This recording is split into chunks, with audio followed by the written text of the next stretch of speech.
El Señor esté con vosotros.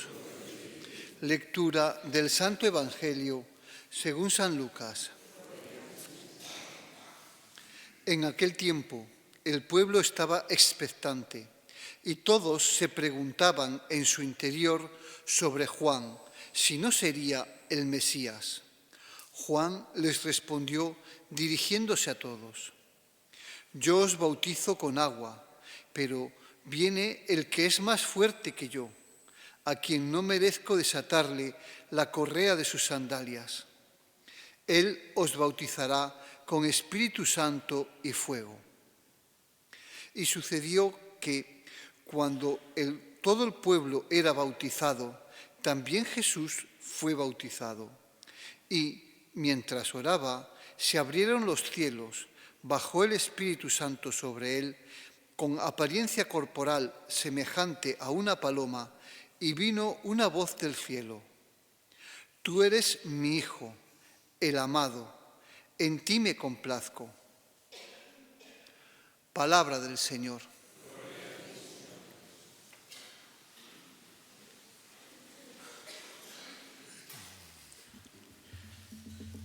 Como os decía al comienzo, este domingo es el broche del tiempo de Navidad. Pero sin embargo, el Evangelio, como veis, da un salto importante, grande, en la vida del Señor. Lo encontramos ya adulto, recibiendo el bautismo de Juan, su primo, el precursor. Bien, esta escena nos puede ayudar a nosotros también a revisar, como os decía, y a repensar nuestro propio bautismo, el que hemos recibido seguramente muy de pequeños. Hoy incluso ya los padres retrasan meses, incluso años, el bautismo de sus hijos, pero antes el bautismo era en los primeros días. Y es un acontecimiento importante en nuestra vida cristiana. El bautismo nos da dos cosas importantes. La primera, la dignidad de hijos de Dios. Y la segunda, la carta de ruta de la vida. Nos marca la orientación, el sentido de nuestra vida. Incluso nos da una ética, un comportamiento. Tenemos que comportarnos haciendo valer una serie de valores fundamentales que ayudan también a hacer un mundo y una sociedad mejor. Con lo cual, el bautismo, en fin, lo tomamos así un poco como cosa de niños. Y tiene una gran trascendencia, debe tener una gran trascendencia en nuestra vida. Porque la pregunta que yo haría, ¿el bautismo es solo de agua, como el de Juan, el que conservamos, o fue y sigue siendo del Espíritu? Es decir, nos dotó a nosotros de un espíritu de hijos de Dios, que nos da precisamente fortaleza para afrontar la vida y nos enciende luces para saber orientarnos en esta peregrinación, en este camino, que es una metáfora, me parece, muy descriptiva y muy adecuada para la vida, para decir lo que es la vida, un camino, una peregrinación. Allí en el sacramento del bautismo se empieza diciendo a los padres: ¿qué pedís a la Iglesia para vuestro pequeño, para vuestra pequeña? Y responden ellos: el bautismo. Y dice el sacerdote o el que bautiza: al pedir el bautismo para vuestro hijo, ¿sabéis que os obligáis a educarlo en la fe? Y ahí viene mi pregunta: si realmente en los hogares, en las familias, esa responsabilidad, esa misión, la tenemos en cuenta. Primero nosotros, para vivir la fe, porque la fe se transmite, iba a decir, por ósmosis, Normalmente, no siempre.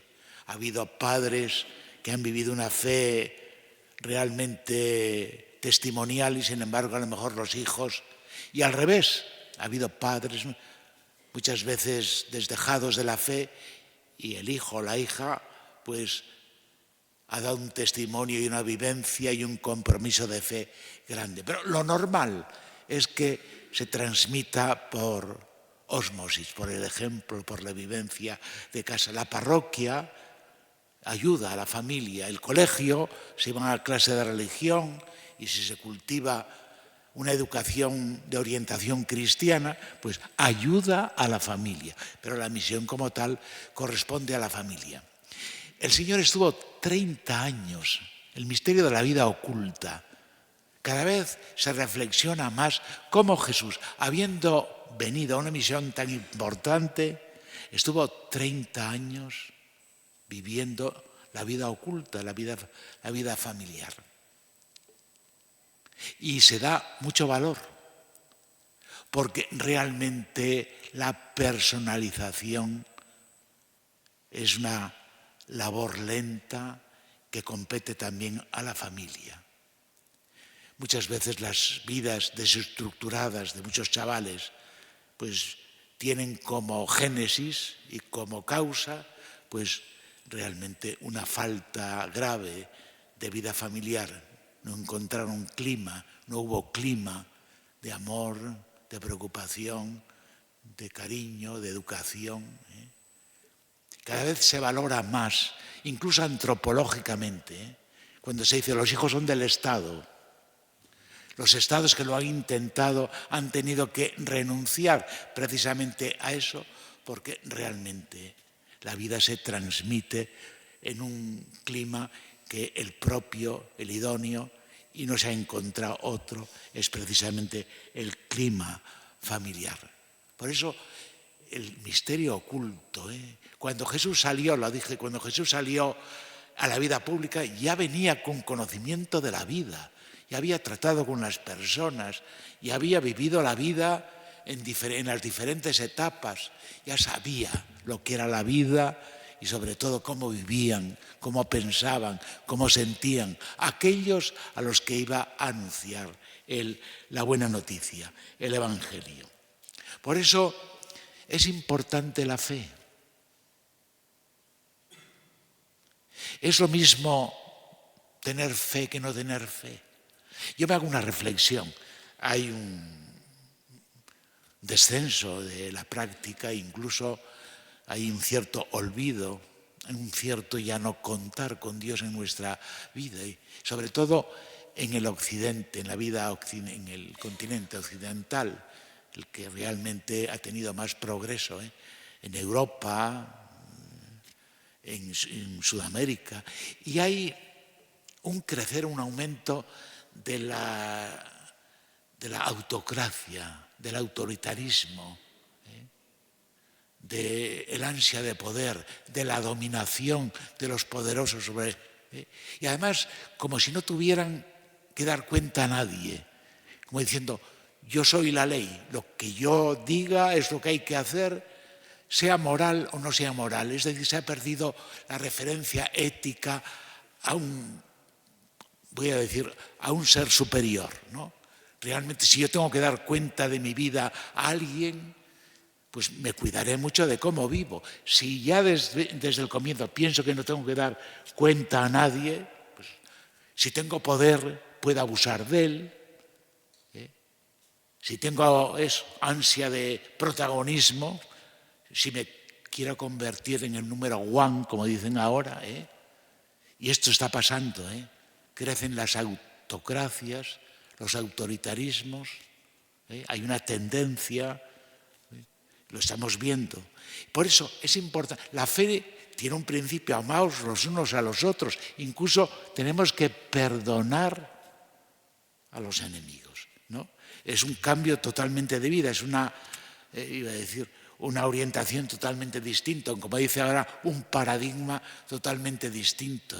No es lo mismo, por eso en el bautismo recibimos la misma dignidad todos somos hijos de Dios. Yo le digo siempre a los padres, es tan importante lo que recibís que quien ofende a este pequeño, a este niño o a esta niña, ofende a Dios. El crisma que recibimos es la unción de la dignidad. Hay una unción que se pone en la parte posterior de la cabeza que se llama el crisma, que viene de una palabra griega como se denomina a Jesucristo. Jesucristo en griego es Christos, y de ahí viene crisma, la unción de Jesucristo, que nos hace hermanos de Jesucristo. Por lo tanto, quien ofende al pequeño, a la pequeña, ofende también a Jesucristo y naturalmente ofende a Dios, que es nuestro Padre, el que nos da la vida. Por eso es tan importante en este aspecto la fe. Yo digo esto porque la fe, mi lema, la fe para la vida. La fe no es una consideración piadosa, no es un buenismo, sin más. Es un compromiso, es un ideario de vida, es una hoja de ruta para saber vivir y que la vida tenga sentido. Bien, en el Evangelio de hoy, 3 puntos para consideración, 3 reflexiones. La primera, llama la atención que es la primera aparición de Jesucristo en público y no aparece ni en el templo, no aparece ni en las cátedras, no aparece ni siquiera haciendo milagros. Aparece en la fila de los pecadores, aquellos que querían recibir el bautismo de Juan, que era un bautismo de arrepentimiento. Juan Bautista predicaba, convertíos, ¿no? Arrepentíos, ¿no? Pues ahí está Jesús. ¿Hasta dónde llega?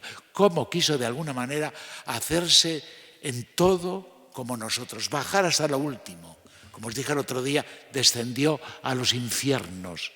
Es al infierno de la vida, hasta lo último del mal para sanarlo, para curarlo, para aupar a las personas, para dignificarlas. Ahí está Jesús haciendo eso.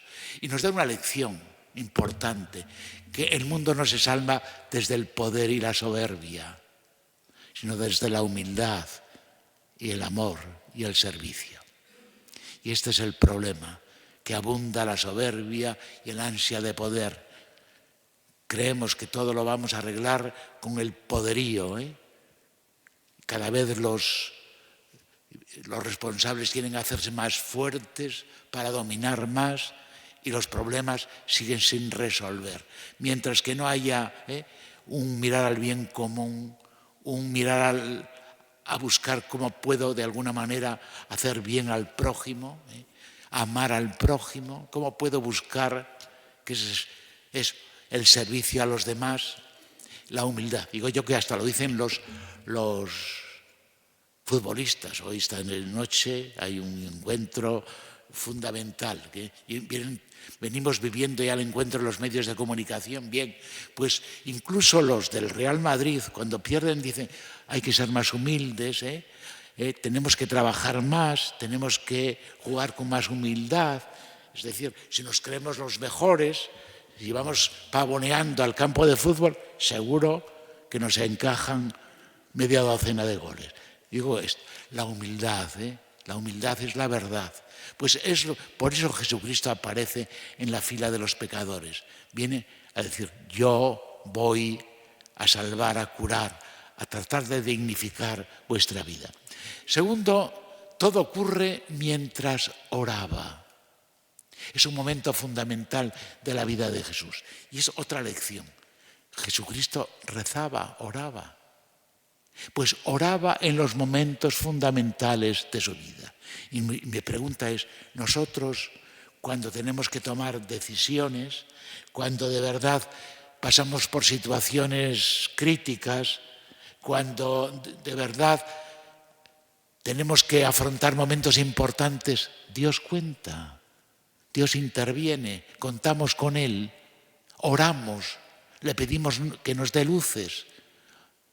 ¿O nos sentimos también nosotros autócratas? Mi vida es mía, como se dice, una frase de arriba. Mi vida es mía y hago con ella lo que quiero.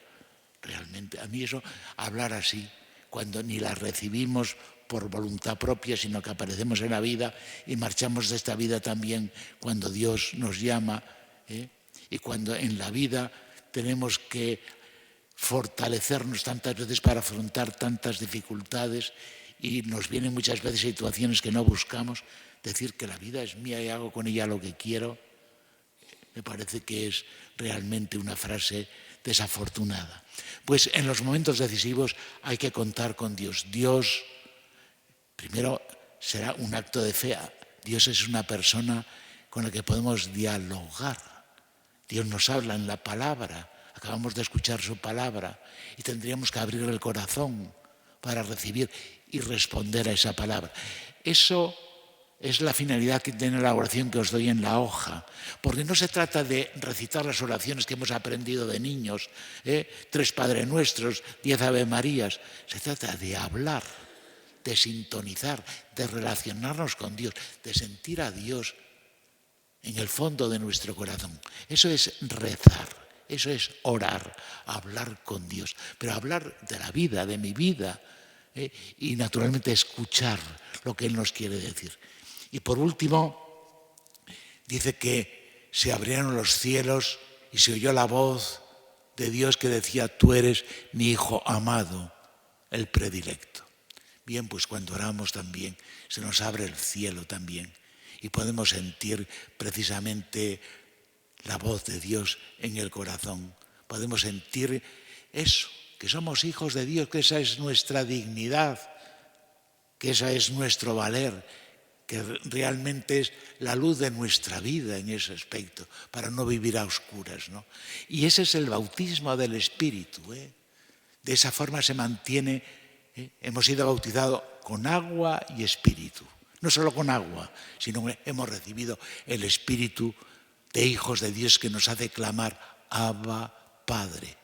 Dios es nuestro Padre, no sentirnos solos en la vida. Por eso digo, nuestra aventura con Dios empezó en la pila bautismal. Ahí empieza nuestra aventura de la vida con Dios al fondo. Conviene no olvidarlo y conviene no perder la fortaleza del Espíritu, y para eso hay que orar como el Señor, como Jesús oraba.